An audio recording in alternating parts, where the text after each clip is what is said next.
ഞാൻ ഇന്നലെ ഒരു വീഡിയോ അപ്ലോഡ് ചെയ്തിട്ടുണ്ടായിരുന്നു. അതായത് കേരള PSC ഒഫീഷ്യലായിട്ട് അവർ നടത്തിയ പരീക്ഷകളുടെ റാങ്ക് ലിസ്റ്റ് പുറപ്പെടുവിക്കുന്നതിന് മുൻപേ തന്നെ തങ്ങൾക്ക് തോന്നിയിട്ടുള്ള ഒരു റാങ്ക് ലിസ്റ്റുകളൊക്കെ പറഞ്ഞിട്ടുള്ള PSC പരിശീലന കേന്ദ്രങ്ങൾക്കെതിരെ ശക്തമായിട്ടുള്ള നടപടി സ്വീകരിക്കും അതിനെപ്പറ്റിയുള്ള ഒരു വീഡിയോ ഞാൻ ഇന്നലെ ചെയ്തിട്ടുണ്ടായിരുന്നു. അപ്പം അതിനകത്ത് വന്ന ഒരു കമൻറ്റാണ് ഇന്നത്തെ എൻ്റെ വീഡിയോയുടെ വിഷയം.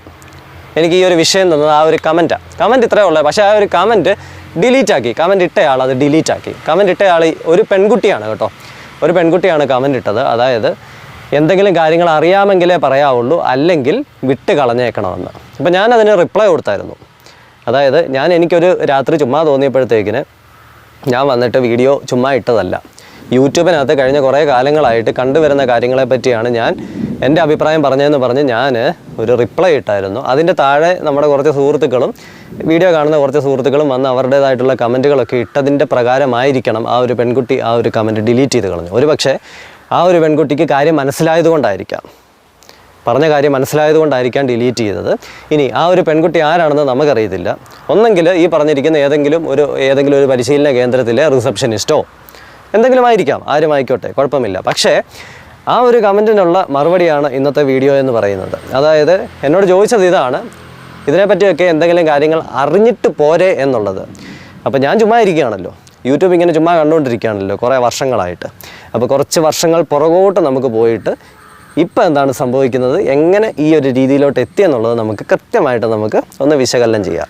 ഒരു 2015-16 കാലഘട്ടം PSC പരിശീലനം എന്ന് പറയുന്നത് ഓഫ്ലൈൻ മാത്രം. അതായത് പരിശീലന കേന്ദ്രങ്ങൾ എല്ലാ ജില്ലകളിലുമുണ്ട്. റെഗുലറായിട്ട് PSCക്ക് വേണ്ടിയിട്ട് മാത്രം പോയി പഠിക്കുന്ന കുട്ടികളുണ്ട്. ജോലിയുള്ള ആൾക്കാരാണെങ്കിൽ ശനി ഞായർ അല്ലെങ്കിൽ ഞായർ മാത്രമായിട്ട് പോയി പഠിക്കുന്ന കുട്ടികളുണ്ട്. ഇവരുടെയൊക്കെ ആശ്രയം എന്ന് പറയുന്നത് ഇതുപോലത്തെ പരിശീലന കേന്ദ്രങ്ങൾ, അവിടെ വന്ന് പഠിപ്പിക്കുന്ന അധ്യാപകർ, റാങ്ക് ഫയലുകൾ, പിന്നെ തൊഴിൽ വീതി, തൊഴിൽ വാർത്ത, അതിൻ്റെ കൂട്ടത്തിൽ വരുന്ന ഹരിശ്രീ, അതുപോലെ തൊഴിൽ വീതിയുടെ കൂട്ടത്തിലും ഇതുപോലെ സപ്ലിമെൻ്റ് പോലെ ഒരു മാഗസിനുണ്ട്.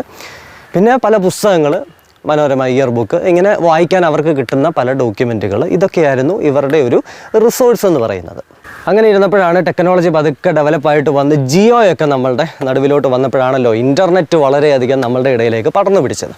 അപ്പോൾ ഇൻ്റർനെറ്റൊക്കെ അങ്ങനെ വന്നു കഴിഞ്ഞപ്പോഴത്തേക്കിന് കുറച്ച് ടെക്നിക്കലായിട്ട് ചിന്തിക്കുന്ന കുറച്ച് അധ്യാപകരെന്ന് ഞാൻ പറയുന്നില്ല, അതായത് ടെക്നിക്കലായിട്ട് ചിന്തിക്കുന്ന കുറച്ച് ആൾക്കാർ അവരുടെ കഴിവുകൾ യൂട്യൂബ് എന്ന് പറയുന്ന പ്ലാറ്റ്ഫോമിലൂടെ പ്രദർശിപ്പിക്കാനായിട്ട് തുടങ്ങി. എന്ന് പറഞ്ഞു കഴിഞ്ഞാൽ ഒരു ഫുൾ കോച്ചിങ് ഒന്നുമല്ല. അവരിങ്ങനെയാണ് പറഞ്ഞത്, മത്സര പരീക്ഷകളിൽ പങ്കെടുക്കുന്ന വിദ്യാർത്ഥികൾക്കൊക്കെ മാത്സ് ഒക്കെ ചെയ്യാനായിട്ടുള്ള എളുപ്പ വഴികൾ, അല്ലെങ്കിൽ സ്പീഡ് മാത്സ് എന്ന് പറഞ്ഞൊരു സംഭവം ഉണ്ടായിരുന്നു പണ്ട്. ഈ ബാങ്ക് എക്സാം ഒക്കെ എഴുതിയിട്ടുള്ള ആൾക്കാർക്ക് അറിയാനായിട്ടൊക്കെ പറ്റും. അത് ഭയങ്കര യൂസ്ഫുള്ളാണ് നമുക്ക് ഈ കോമ്പറ്റേറ്റീവ് എക്സാമിൽ. അതുകൂടാതെ തന്നെ GK, കറണ്ട് അഫെയർസ്, പിന്നെ ഇംഗ്ലീഷിൻ്റെ സ്പെഷ്യൽ ക്ലാസ്സുകൾ, ഇങ്ങനെയൊക്കെ പറഞ്ഞിട്ട് ചെറിയ ചെറിയ വീഡിയോസ് യൂട്യൂബിനകത്ത് ഇങ്ങനെ പബ്ലിഷ് ചെയ്യാനായിട്ട് തുടങ്ങി. യാതൊരു ലാഭവും നോക്കാതെ. അതായത് അന്നത്തെ കാലം ഓർക്കണേ, അന്നത്തെ കാലത്ത് യൂട്യൂബ് ഒരു കരിയറാണെന്നോ അതിനകത്തു നിന്നൊരു വലിയ വരുമാനം കിട്ടുമെന്നോ ഒന്നും ചിന്തയില്ലാത്ത ഒരു കാലഘട്ടത്തിൽ ടെക്നോളജി അവർക്ക് പഠിക്കാൻ കഴിഞ്ഞത് മൂലം അവർ ഇത്തരത്തിലുള്ള കണ്ടൻറ്റുകൾ യൂട്യൂബിനകത്ത് അപ്ലോഡ് ചെയ്യാൻ തുടങ്ങി. ഇപ്പോൾ ദാ കിടക്കുന്നു പല കോച്ചിങ് സെൻറ്ററുകളിലും ഉദ്യോഗാർത്ഥികൾ ചെന്ന് കയറുന്ന ഉടനെ അവരെ പറഞ്ഞു പഠിപ്പിക്കുകയാണ്.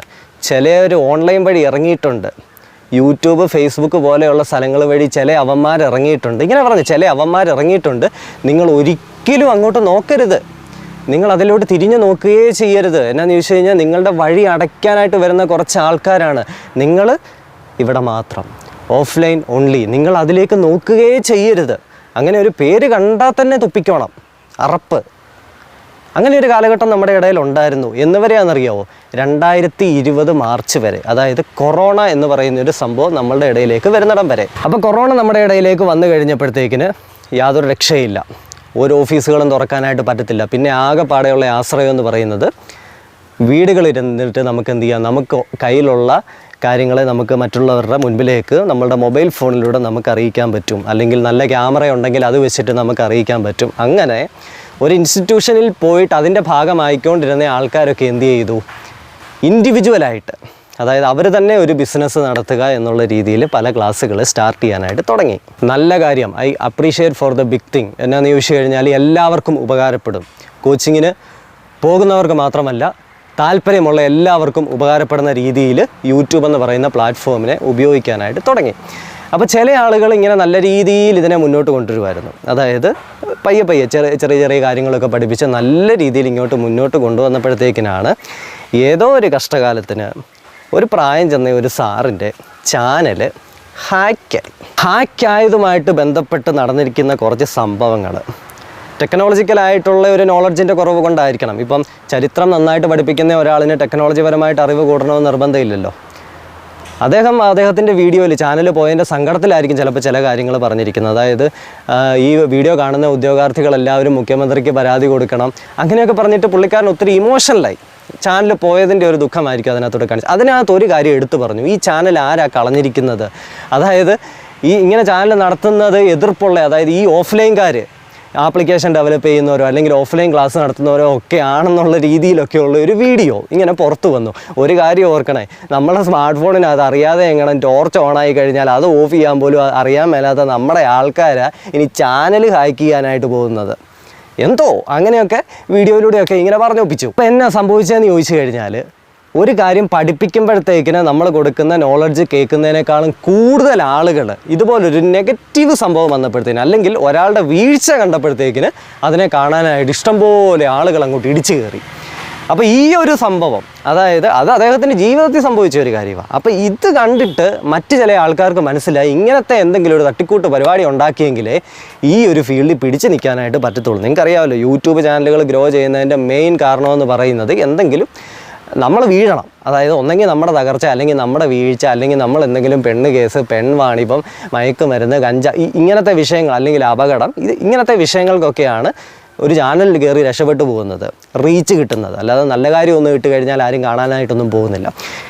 ഈ ഒരു കൺസെപ്റ്റിനെ വെച്ചുകൊണ്ട് പല ചാനലുകളും, അതായത് ഒരു കുഴപ്പവുമില്ലാത്ത ഒരു പാർട്ടി വന്നിരുന്നു ഒരു ഡയലോഗ് അടിക്കുന്ന കണ്ടു, ഇന്നയാളിൻ്റെ ചാനൽ പോയില്ലേ, അടുത്തതെൻ്റെ ചാനലായിരിക്കും പോകുന്നത്.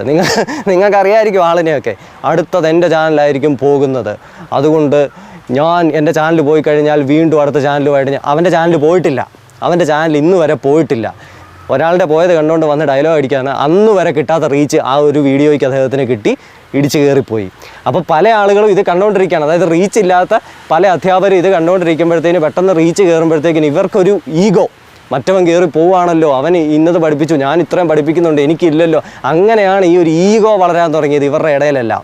പിന്നെ അങ്ങോട്ട് മത്സരമായി, അങ്ങോട്ട് പോയി പിന്നെ അങ്ങോട്ടും ഇങ്ങോട്ടും കുറ്റം പറയാൻ തുടങ്ങി. ഇവിടെ ഒരു ചാനലിൽ പഠിക്കുന്ന ഉദ്യോഗാർത്ഥികൾ മറ്റേ ചാനലിൽ പോയിട്ട് ഇന്നയാളിൻ്റെ അഭിപ്രായം പറയുന്നു. അങ്ങനെ കമൻറ്റുകളിൽ അങ്ങോട്ടും ഇങ്ങോട്ടും തെറിവിളി തുടങ്ങി. അവിടെ കുറ്റം പറയുന്നു, ഇവിടെ കുറ്റം പറയുന്നു. പിന്നെ ഇവരെല്ലാവരും കൂടി ടെലഗ്രാം ചാനലുകൾ തുടങ്ങാൻ തുടങ്ങിയിട്ട് അതിനേക്കാളും വലിയ അബദ്ധമായി. എന്നാന്ന് വെച്ചാൽ ടെലഗ്രാം ചാനലുകളിൽ ഇവർ വന്നിട്ട് പേഴ്സണലായിട്ട് വോയിസ് ഇടും, ഓരോ കാര്യങ്ങൾ പറഞ്ഞിട്ട്. ഈ വോയിസ് പിള്ളേർ എന്നായി ഒന്നും ഈ വോയിസ് എടുത്തിട്ട് വേറെ ആർക്കെങ്കിലും അയച്ചു കൊടുക്കും, വേറെ ഏതെങ്കിലും ആപ്പിലുള്ള ആൾക്കാർക്ക്. അങ്ങനെ അവർ ആ കാര്യം അറിയും, അവർ പിന്നെ അതിനെ ചൊല്ലി വീഡിയോ വേറെ ചെയ്ത് വെക്കുക. അങ്ങനെ ഒരു ശത്രുത ഇതിനിടയ്ക്ക് ഇങ്ങനെ വളർത്തിക്കൊണ്ട് വന്നു. അപ്പോൾ ഇതിനകത്ത് ഏറ്റവും നഷ്ടം വന്നത് എന്നാന്ന് ചോദിച്ചു കഴിഞ്ഞാൽ, ഞാൻ പറഞ്ഞില്ലായിരുന്നോ, അതായത് ഈ 2000 ജിയോ വന്ന സമയത്ത് അതിനെ ടെക്നോളജിക്കലായിട്ട് നന്നായിട്ട് യൂസ് ചെയ്ത കുറച്ച് അധ്യാപകരുണ്ടായിരുന്നു.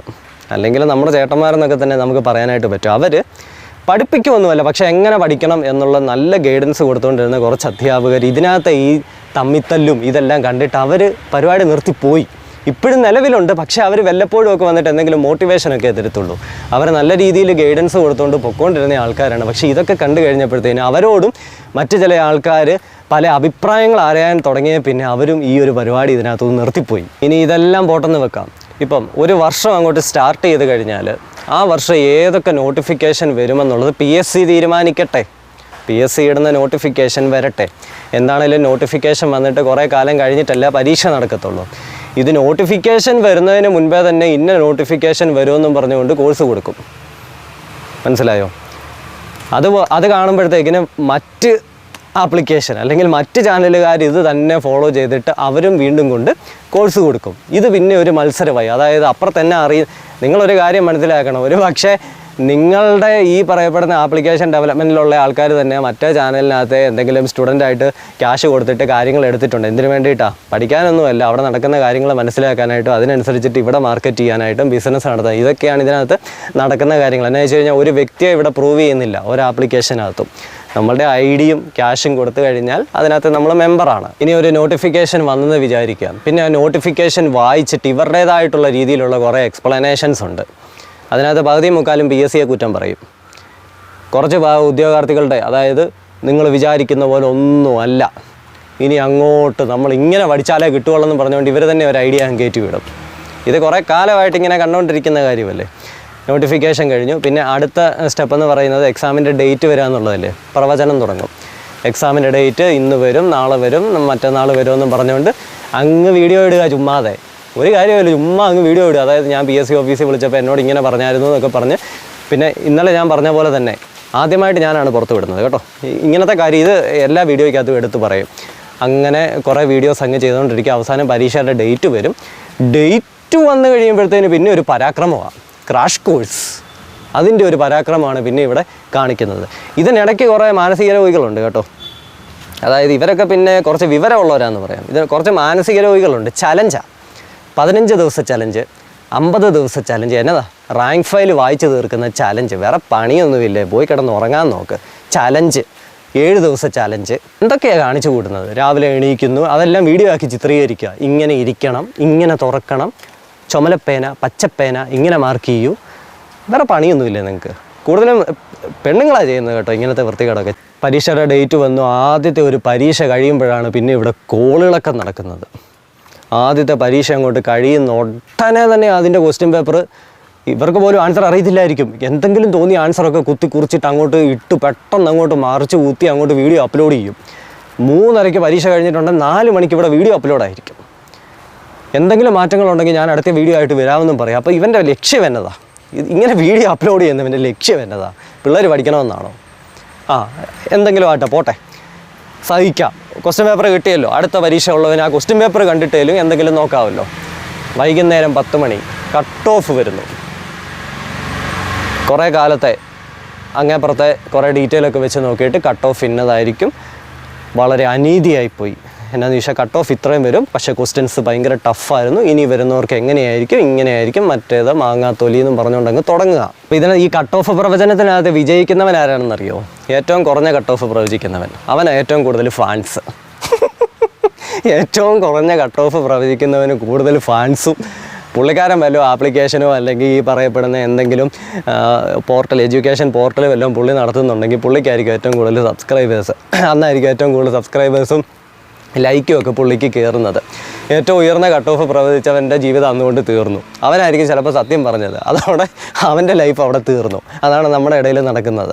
അവസാനം കട്ട് ഓഫ് വരുമ്പോഴോ ഇവർ പറഞ്ഞതിൻ്റെ എല്ലാം കൂടി ഒരു മിഡിൽ ഭാഗത്തായിട്ടൊക്കെ എങ്ങനെയെങ്കിലുമൊക്കെ ഒന്ന് സെറ്റായിട്ട് വരും ഈ കട്ട് ഓഫ്. അപ്പം രണ്ടുപേരും പറയും ഞാൻ അത്രയും പറഞ്ഞില്ലായിരുന്നു, അത് എന്നിട്ട് കുറവല്ലേ വന്നത്, അപ്പം നമ്മൾ ഇത്രയും കിട്ടിയല്ലോ, നമ്മൾ പഠിച്ച് ഇത്രയും കിട്ടിയല്ലോ, അപ്പം അതായിരുന്നു കട്ട് ഓഫ്. ഇനി കുറവ് കട്ട് ഓഫ് പ്രവചിച്ചവൻ പറയും അതെല്ലാം കൂടെ ഒരു ഈക്വലൈസേഷൻ 5 പാർട്ടും കൂടെ, അതായത് 5 സ്കീം എക്സാം കൂടെയൊക്കെ നടന്ന് ഈക്വലൈസേഷൻ ബാക്കിയുള്ളവന് മനസ്സിലാകാത്ത കുറേ കാര്യങ്ങളെല്ലാം വെച്ച് കൂട്ടിയിട്ട് പറയും അത് കട്ട് ഓഫ് വന്നു. അത് ഞാൻ പറഞ്ഞത് അത് കറക്റ്റായിരുന്നു, ഞാൻ പറഞ്ഞത് അന്ന് ആദ്യമായിട്ട് നടന്ന എക്സാമിൻ്റെ കട്ട് ഓഫാണ്, പിന്നെ ബാക്കിയുള്ള 5 കൂടെ കൂട്ടി പിടിപ്പിച്ച് വന്നപ്പോഴാണ് ഇങ്ങനെ വന്നതെന്നൊക്കെ പറഞ്ഞ് അവൻ അവിടെ കൊണ്ട് അവൻ്റെ ആ ഒരു അധ്യായം അവിടെ അവസാനിപ്പിക്കും. കട്ട് ഓഫ് പ്രവചനം കഴിഞ്ഞ് കഴിഞ്ഞാൽ പിന്നെ റിസൾട്ടാണ്.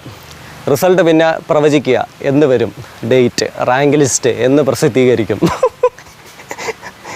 സത്യം പറഞ്ഞു കഴിഞ്ഞാൽ എനിക്ക് ഇതൊക്കെ പറയാനായിട്ടൊക്കെ തോന്നുന്നത് വേറെ എന്തെങ്കിലുമൊക്കെയാണ്. പ്രവചനമാണ്, മാസങ്ങളായിട്ട് പ്രവചിച്ചുകൊണ്ടിരിക്കുകയാണ്. ഇങ്ങനെ വരുന്നു, അങ്ങനെ വരുന്നു.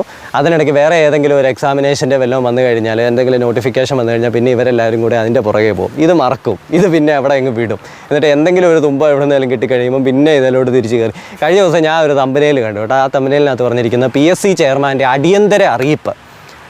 PSC ചെയർമാൻ്റെ അടിയന്തര അറിയിപ്പ്. സംഭവം എന്നാണെന്നറിയോ? 10th പ്രിലിംസിൻ്റെ ഹോൾ ടിക്കറ്റ് വന്നു, അതാണ് അടിയന്തര അറിയിപ്പ്. കവർ ഫോട്ടോയാണ്. വേറൊരു സംഭവം, ഓടിവായോ, എല്ലാവരും ഓടിവായോ. എന്തിനാ? അഡ്മിഷൻ ടിക്കറ്റ് വന്നു. പിന്നെ ഇതിനകത്ത് കണ്ട വേറൊരു കോമഡി ഉണ്ടായിരുന്നു. ഒരിടയ്ക്കുണ്ടല്ലോ ഒരാൾ പറഞ്ഞു റാങ്ക് ഫയൽ എല്ലാം ഉടായ്പാണ്. റാങ്ക് ഫയൽ നിങ്ങൾ നോക്കുകയേ ചെയ്യരുത്, നിങ്ങൾ റാങ്ക് ഫയൽ നോക്കുകയേ ചെയ്യരുത്. ഞാൻ എന്താണോ തരുന്നത് അത് മാത്രം നിങ്ങൾ പഠിക്കുക. വളരെ നല്ല കാര്യം. Rank file നോക്കണ്ടല്ലോ. 2 ആഴ്ച കഴിഞ്ഞില്ല, അതിന് മുന്നേ ഉണ്ടല്ലോ 150 റാങ്ക് ഫയലും പൊക്കിക്കൊണ്ട് വന്നേക്കുക. Give away. അതായത് അന്ന് മാർക്കറ്റിൽ ലഭിക്കുന്ന റാങ്ക് ഫയലുകളിൽ വെച്ച് ഏറ്റവും ലോക്കലായിട്ടുള്ള റാങ്ക് ഫയൽ ഗിവ് അവേ നടത്തുന്നു.